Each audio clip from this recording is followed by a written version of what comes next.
Doctor William Caraballo, muy buenas noches. Hola Alejandro, ¿cómo te va? Buenas noches. ¿Cómo está? No sabía que lo tenía ya acá en línea, hace 2 horas que lo tengo esperando, disculpe. Estaba escuchando la editorial, digamos, y la verdad que uno no puede dejar de compartir esos puntos de vista y ese análisis periodístico en un programa político que uno comparte, digamos, más allá de que como hombre de derecho tengo que hacer algunas precisiones porque nobleza obliga, digamos. Sí, por supuesto. Siempre hemos presentado todas nuestras cuestiones en función de la verdad, acompañado de documentación que dan cuenta de esa verdad, y lo real en relación al clientelismo M, como lo calificó la prensa porteña, digamos, los medios nacionales, y repercutió en todo el país, porque Formosa fue donde se hizo el muestreo de la pericia de la ATIC, que es un organismo, digamos, que cuenta con los elementos más sofisticados en materia de informática para hacer un cruzamiento de datos de la magnitud que nosotros presentamos. Nosotros, como vos bien apuntaba, todas estas personas tuvieron un rol determinado en forma, un lado sincronizado para reclutar fiscales y orientar el voto en determinado sentido en las elecciones generales del año 2019, que tuvo una dinámica en relación a este bono clandestino, a este subsidio trucho que se otorgó entre las PASOs y las generales. Es un tema muy oscuro y bueno, ahora está saliendo a la luz. Ahora, doctor, disculpe la interrupción, pero le hago una pregunta. Cuando usted hace la denuncia es en el 2019? Sí, es después de las PASOs se instrumenta este bono, como bien señalaste, en forma oscura, en forma subterránea, sin publicidad en el boletín oficial, sin que se publiquen los requisitos para acceder a un beneficio que tenía de pomposo el título de subsidio para desocupados. Ahora, la gente común que nos está viendo, que no militaba en Cambiemos, no tenía ni idea, ni nadie, de la existencia de la posibilidad de poder acceder a ese bono. Claro, no hubo una publicidad masiva, porque no existía un decreto del Poder Ejecutivo, sino que se dispuso de esa suma, estamos hablando de 650 millones de pesos del año 2019, a través de una simple resolución de un subsecretario del Ministerio de Producción y Trabajo que estaba a cargo del licenciado Lezica.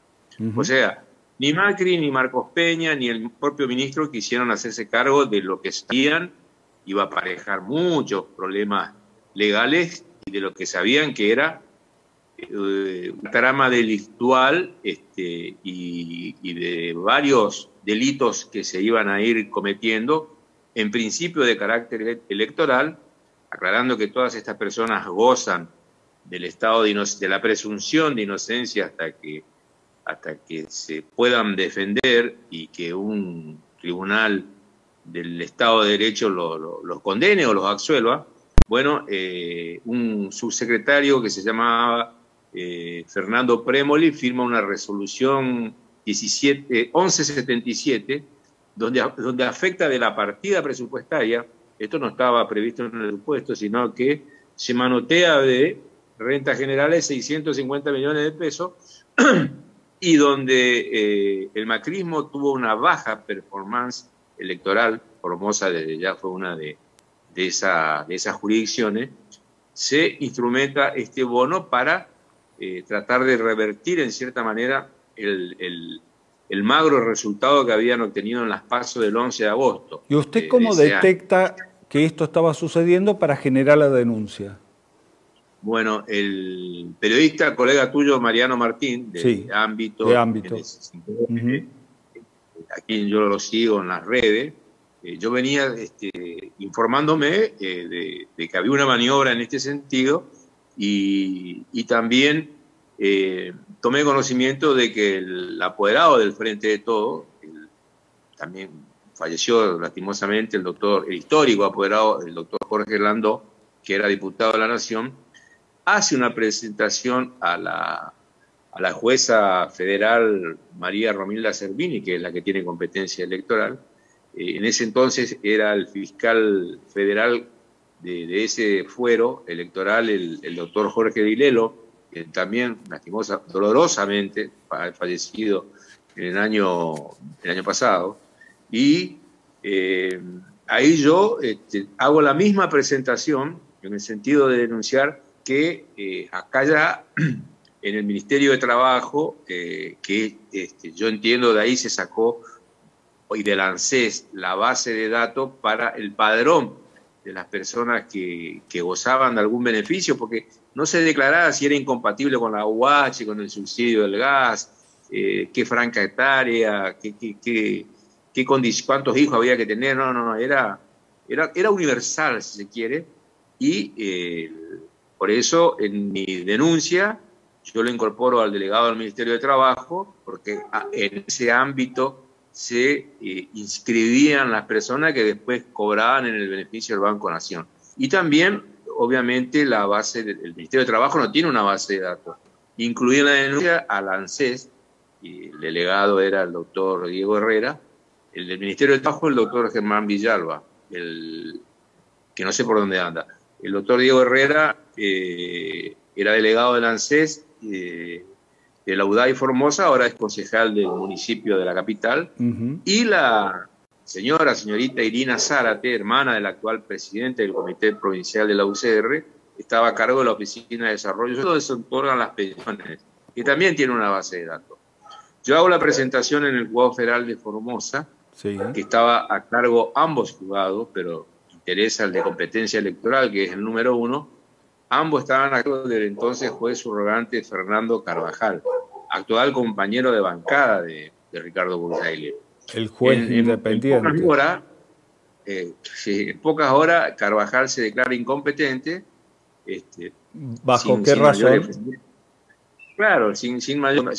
Ya el despacho del juez después se convirtió en un comité del radicalismo y del PRO, en la época de la pandemia, donde los mismos representantes de los amparos o los cabezones de la Unión Cívica Radical eran asiduos concurrentes al despacho de su señoría, que terminó siendo, para mí no fue ninguna sorpresa, candidato de Juntos por el Cambio, de la mano de Bursaile y de Naide Noz. Así que se declara en pocas horas incompetente, pensando que tal vez yo iba a desistir ya de mi intento de poner en un juzgado federal esta información. Nosotros ya teníamos, gracias al amigo Coco Altamirano, que publicó el único medio que había publicado el listado de los beneficiarios, que debió ser, para Formosa vinieron 34 millones, que eran para más o menos 6.000 personas, con precisión. No se cobró el listado que suministra Altamirano, no llegaba a 5.000 beneficiarios, o sea que ahí hay una plata ya que se debe investigar a ver dónde fue. Y de esa planilla que publica Coco, la cotejamos con un grupo de compañeros, un trabajo del comando electoral del Frente de Todo, del Partido Justicialista, donde teníamos las actas de escrutinio provisorio y donde están las firmas, número de documento, nombre y apellido de los fiscales Juntos por el Cambio. Entonces, o sea que al acta electoral de la urna, que daba el resultado, figuraba Juan Pérez, y como beneficiario del bono clandestino estaba Juan Pérez. Estaba Juan Pérez con el mismo número de documento, pero además del que va de la urna, es el provisorio, que es el telegrama que se manda a los comandos electorales de cada fuerza política para el control propio del escrutinio.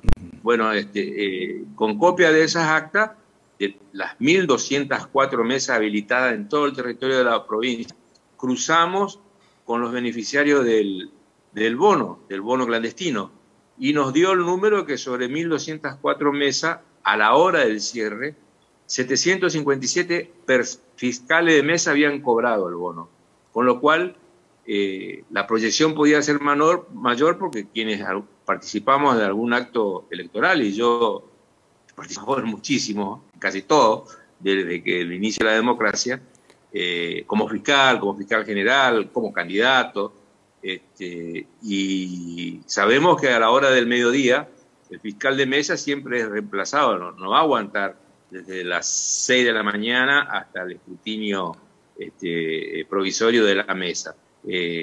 Entonces, estimamos que también las personas que actuaron antes del recambio también habrían cobrado el beneficio. Y es lo que deja entrever esta pericia de la ATIT, diciendo que la proyección de la información que nosotros suministramos podría proyectarse hasta que el 100% pudo haber percibido, y que le sugiere al fiscal Ramiro González y a la jueza que se haga esa misma investigación en todos los distritos donde hubo este beneficio, porque es un fraude. Digamos. Ahora, doctor, ¿cómo se determina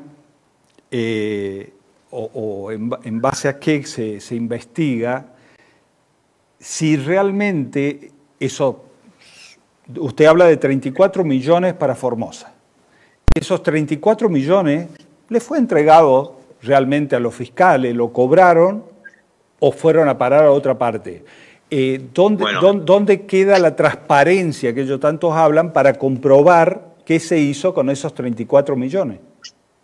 Sí, no, la transparencia quedó en el cesto de basura más cercano que tuvieron. No hay forma. Por eso la investigación, y como del listado que nosotros presentamos y que coincide con el que en definitiva el Ministerio de Trabajo aportó a la causa, sí. O sea, en ese número es invariable, ahí puede surgir otro delito, que es malversación de fondos, porque si hay una partida destinada, aunque sea en forma irregular, para determinado gasto, no puede quedarse nadie en otra cosa. Como lo hizo Gabriel Hernández en el caso del peculado, que ya está condenado con una sentencia firme por parte de la Corte. Eso es materia de investigación, que puede ser un delito del Código Penal, un delito de fondo, de la Ley Penal de Fondo, o eventualmente un delito gravísimo que es la violación de la ley que regula el financiamiento de los partidos políticos. Claro. Claro, los partidos políticos tienen una exigencia contable de todos los ingresos, de los aportes. Bueno, ellos son muy expertos en los aportantes truchos. No nos olvidemos lo que pasó en la provincia de Buenos Aires en las elecciones del año 17 con la gobernadora Vidal. Exige esta ley que quiénes son, con nombre y apellido, los donantes, la capacidad de los donantes a un partido político, de los aportes personales. Eso es muy transparente, y los partidos deben hacer una contabilidad. Hay un responsable financiero, hay un responsable contable y un responsable informático ante la Justicia Federal con competencia electoral, que suscriben regularmente esos estados contables, esas rendiciones de cuentas. Si no lo hacen, pierden la personería jurídico-política. Claro. Hay un abastecimiento legal de que si los partidos, y muchos partidos han desaparecido por no cumplimentar, por no poder justificar de dónde sacaron los fondos de campaña. En este caso, sí, en principio ya tenemos la violación al Código Electoral, que es la orientación de una suma de dinero o el compeler a determinadas personas, que era en el caso concreto reclutar fiscales para fiscalizar a favor de un candidato determinado. Ya él le dice: yo no tengo nada que ver, yo era candidato, yo no me encargo de los fiscales. Bueno, pero él es el principal beneficiario. Totalmente. Si esto lo visualizamos como una banda, él era el jefe de la banda. Espere. ¿Cómo dijo? ¿Una banda? Si esto se organizó de manera que iban a funcionar como una banda. Una banda. Yo no hablo de asociación ilícita, ni una banda organizada con un jefe. Una banda organizada para manipular la utilización de estos fondos públicos, y con estos fondos, que son de todos los argentinos, que se nutren de los contribuyentes, se pagó a los fiscales de un espacio político determinado que competía en una contienda electoral. Y ahora, utilizando los recursos del Estado, que son recursos de todo el pueblo. Si Burgay le vende sus vacas, si de su hacienda él pone el dinero para pagar a los fiscales, nadie lo hubiese cuestionado. Acá lo reprochable, lo inmoral, la falta de ética y lo ilícito, por lo menos en contravención al Código Electoral Nacional, es haber utilizado esos fondos públicos para el reclutamiento de fiscales, y esa fue la imputación que le hace ya en diciembre del 2019 el doctor Dilelo contra Dante Sica, contra Fernando Prémoli, contra el intendente de 3 de febrero, y lo incluye. Al contador Bursaile ya había asumido como diputado, esto fue el 17 de diciembre del 19, a Germán Villalba, a Diego Herrera, a Irina Zárate y al doctor Miguel Montoya, quien había operado, y por eso digo que fue una banda, en las filas donde la gente iba bajo ese calor, desesperada porque corría el rumor de que había un beneficio de 5.000 pesos, y ahí se enteraban de que en el caso de Montoya, él los invitaba bueno, hay testimonio de personas videos. De otros medios que yo llevé en soporte de pendrive, llevé en DVD, donde las personas hacían referencia que gracias a la gestión del concejal Montoya pudieron acceder al beneficio y tuvieron que desempeñarse fiscales el día de la elección, que fue el 27 de octubre.